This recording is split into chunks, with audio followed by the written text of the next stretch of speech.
nyata. Setuju? Setuju apa tidak? Oke, bagus.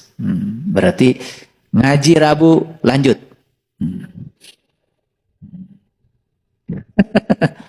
Kalau saya ajak begitu nggak mau, ya udah ngaji Rabu stop. Buat apa? Kalau tidak ada efeknya, betul nggak? Harus ada dampaknya untuk diri pribadi kita dan untuk banyak orang. Karena iman akhirnya adalah kepedulian. Baik, yang kedua, menghindari maksiat saat tidak ada siapa-siapa. Itu yang paling berat. Saya tidak maksiat karena banyak orang yang melihat. Itu nggak hebat. Tidak maksiat walaupun tidak ada siapa-siapa, hebat. Di kantor yang tahu uang ini cuma saya.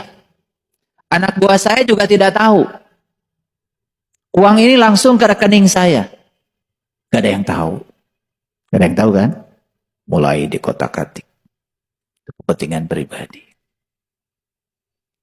Tetapi ke orang yang hebat, dia mengatakan sekalipun banyak orang, anak buah saya tidak tahu. Tapi saya tidak bisa berbohong pada diri saya sendiri. Dan bersama saya ada Dia Sang Maha Melihat. Betul kata R.A. Kartini. Nuraniku itulah Tuhanku. Nuraniku itulah surgaku. Nuraniku itulah nerakaku. Saat aku berbuat baik, nuraniku senang dan mengganjarnya. Saat aku berbuat jahat, nuraniku akan menghukumnya dengan rasa bersalah yang dalam. Jadi Tuhan yang di luar terus saja disembah-sembah, dicari-cari. Tapi Tuhan yang hidup di dalam diri kita, yang maha hidup, tidak pernah kita pedulikan. Paham? Yang ketiga, menyampaikan kata-kata yang benar di hadapan orang yang ditakuti, di hadapan penguasa. Berat semua ini. Tetapi ini jalan untuk menuju yang luar biasa. Ya, baru aja ya digosipin, wah jangan-jangan ibu ikut pengajian sesat. Langsung besok datang lagi. Katanya mau jadi orang luar biasa, tetapi tidak mau dengan cara-cara yang luar biasa. Rasulullah aja dibilang gila. Sekelas beliau aja dibilang sesat. Sekelas beliau aja dibilang dengan penghinaan-penghinaan yang rendah semacam itu. Apalagi kita. Jadi kalau kita ngikutin sunnahnya beliau, kemudian dicap itu, dicap ini, biasa aja, nggak apa-apa.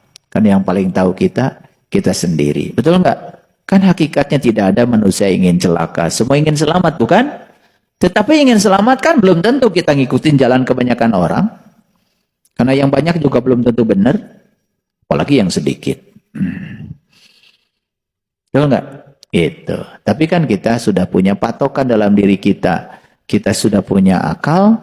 Kita sudah punya kecerdasan untuk bisa menyaring. Betul nggak? Mana yang masuk akal, mana yang tidak. Baik, ya. Mau nggak kita menjadi orang luar biasa? Prakteknya sederhana kan?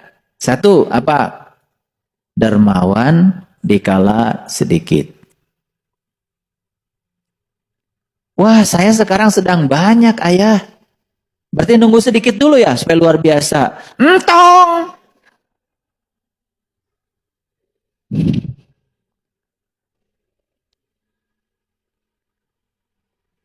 Kan hidup itu selalu dualitas. Tidak selalu begitu. Lagi banyak ya udah jelas. Lagi banyak itu udah jelas. Sedikit aja. Berbagi, apalagi lagi banyak.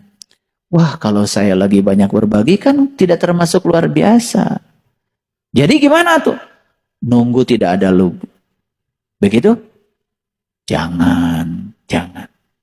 Yang kedua adalah menghindari perbuatan maksiat sekalipun tidak ada yang mengawasi. Dan yang ketiga, menyampaikan kata-kata yang benar sekalipun itu berat. Siapa apa tidak? Iya, harus siap. Kan mau jadi luar biasa. Betul nggak? Iya. Abdi pada nyeres gitu teh. Siun. Ngeri gagah. Mau jadi manusia luar biasa. Ciut. Ya. Tidak ada keberanian.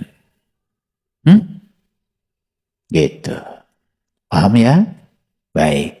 Jadi, orang hebat itu adalah orang yang memiliki kemampuan menyembunyikan kemelaratannya sekalipun sehingga orang lain menyangka ia berkecukupan. Karena dia tidak pernah meminta. Ini perlu saya bahas. Ya, perhatikan saya. Kalau kita sedang kekurangan, kemudian kita mengeluhkan kekurangan, itu jadi doa, semakin kekurangan. Karena pikiran, kata-kata, dan perbuatan itu doa. Hati-hati itu. Hati-hati ya. Nah ini bisa diekstrapolasi. Kalau kita sudah punya masalah, hati-hati. Boleh menyampaikan masalah pada orang yang tepat, yang bisa membantu menyelesaikannya. Jangan diumbar kepada sembarang orang. Kalau hanya diceritakan berulang-ulang, hanya menguatkan masalah kita. Karena pikiran, kata-kata, dan tindakan itu doa yang sebenarnya. Nih, saya kasih tahu. Kalau kita sedang susah, jangan menunjukkan. Coba susah. Udah, supaya kelihatan susah. Saya mau pakai baju compang-camping saja. Maaf ya, maaf.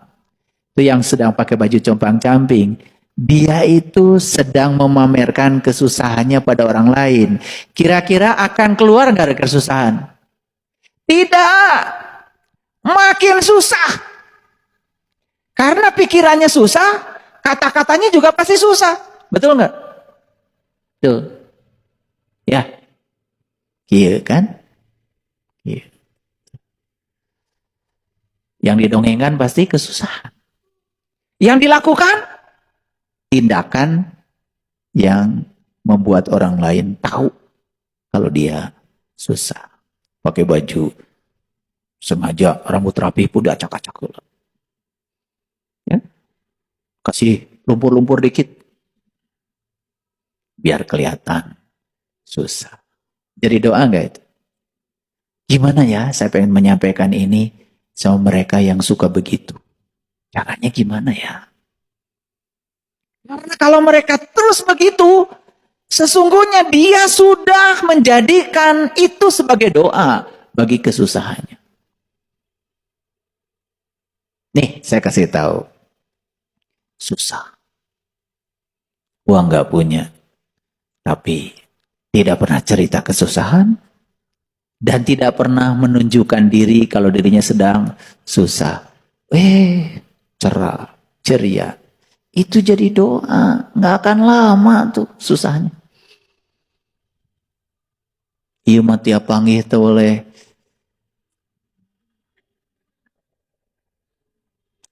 seri-seri acan. Aduh. Ini perilaku kalau tidak saya sampaikan begini kan tidak disadari. Betul nggak? Dianggapnya ketika kita menampilkan kesusahan, kemudian orang berbelas kasih kepada kita, dan kemudian kita akan keluar dari masalah itu, tidak. Makanya ada belas kasih, ada cinta kasih.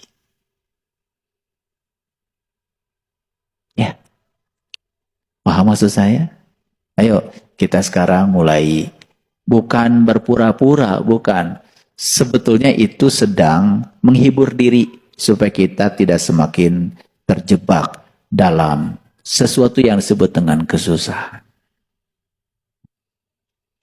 Karena orang yang hebat itu adalah orang yang memiliki kemampuan menyembunyikan amarah. Sehingga orang lain mengira bahwa dia itu ridho. Pernah nggak lihat orang sebetulnya mungkin sedang marah, tetapi dia tidak menunjukkan kemarahannya. Seakan-akan dia ridho saja terhadap segala peristiwa. Itu doa bukan? Doa bukan? Itu doa. Ya. Yang sering Bapak Ibu saksikan seperti apa? Apakah orang yang ridho atau orang yang sedang menunjukkan kemarahannya?